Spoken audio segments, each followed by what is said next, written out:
Well, precisely a month to the presidential election and just about 44 days to the governorship election, Nigeria's main opposition, the People's Democratic Party, has suffered a great loss. The shocking death of the party's governorship candidate in Abia State, Professor Uche Ikonne, was announced on Tuesday. This creates a new conversation and situation. I'll be looking at Ikonne's death, possible implications on the election, the position of the Constitution, and what this means to the PDP's preparation. Liborous Oshoma, who is a legal practitioner, will quickly join us as we unravel this. Liborous, good to see you. Quite an fortunate one for the party. And again, the conversation hovers around, looks like Kogi during the time of Abubakar Audu. Help us make sense of exactly what this is about now that we have an act that better explains how to go about this. Yeah, thank you, Sulai. My condolence, first and foremost, to the Ikonne family. It was his son, Dr. Ikonne, that announced the death earlier today. Quite unfortunate, though. But this is different from the scenario in Kogi. And then, even though the scenario in Kogi also had been taken care of by the new Electoral Act, Section 33 of the Electoral Act, stipulates that once a candidate is nominated, the party shall not, substitute such a candidate except on the ground of withdrawal or death, like in this case. And so once a candidate dies before the election, and the party has 14 days within which the party is allowed 14 days within which to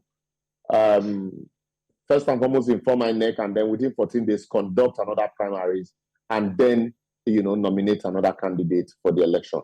Even in the case of Kogi, like it happened in Kogi, if that's the case, Section 34 of the same Electoral Act 2022 also makes provision for it that if that happens, the INEC is empowered to countermand. Countermand in this case means revoke the election previously and then extend that election for 14 days, within which the party shall conduct another primaries and then nominate another candidate, and then the election will subsequently hold. So in this case, while we sympathize with the party, also death can come at any time, we all know, but it is completely be taken care of. There's no crisis here. Section 33 is very clear, of the Electoral Act is very clear, and that clearly takes care of such a scenario. Well, one thing clearly here, Liborous, is that it shows a working democracy. Time was when this wasn't there, and it left the country in the dark as to how to go about this.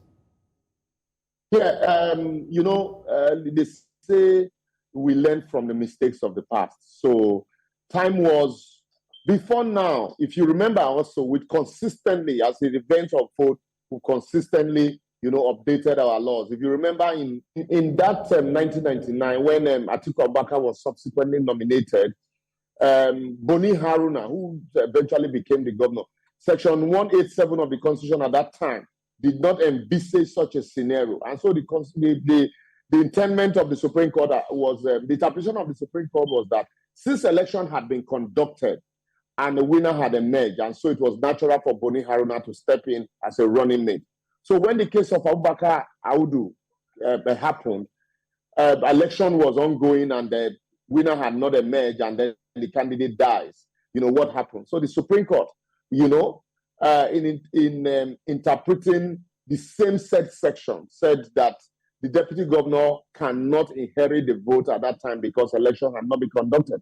So that gave INEC the power to, countermand, suspend the polls. They did the countermand, suspend the polls in the counting, and then countermand in areas where election results had not been concluded, and then also allow the party to nominate another candidate to inherit the vote because, like the Supreme Court also said, vote belongs to the party and not the candidate.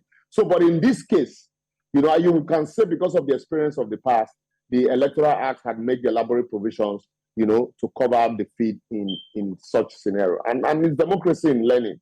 and we'll continue to learn and change things as they come. But there is really no cause to panic because these are be taken care of. And Liborous, even though this is out in the public, the political party needs to officially inform INEC of the demise of its candidate.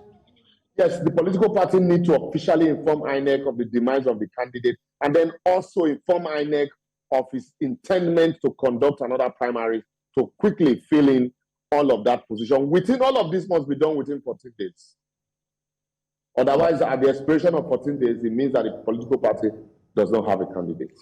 Let's quickly wrap up on this, and it has to do with the way and manner the political parties will handle this. Clearly, that's not within INEC, it's just within the political parties, isn't it? Yes, it's within the political parties. Some people have suggested that it would be nice for the first runner-up in that election to just step into the shoes of the deceased candidate, but that's left for the political party. That's what they are supposed to do, is to inform INEC, because the political party, having lost a candidate, must conduct another primary. So it is left for them to inform INEC, maybe arrange another primaries, and then eventually give the victory to the first runner-up. But primaries must be conducted. You can't just hand pick and say the first runner-up. That's not the intendment, and that's not the provision of Section 33. Liborous Oshoma, many thanks for making this clear for us on the show. Always my pleasure.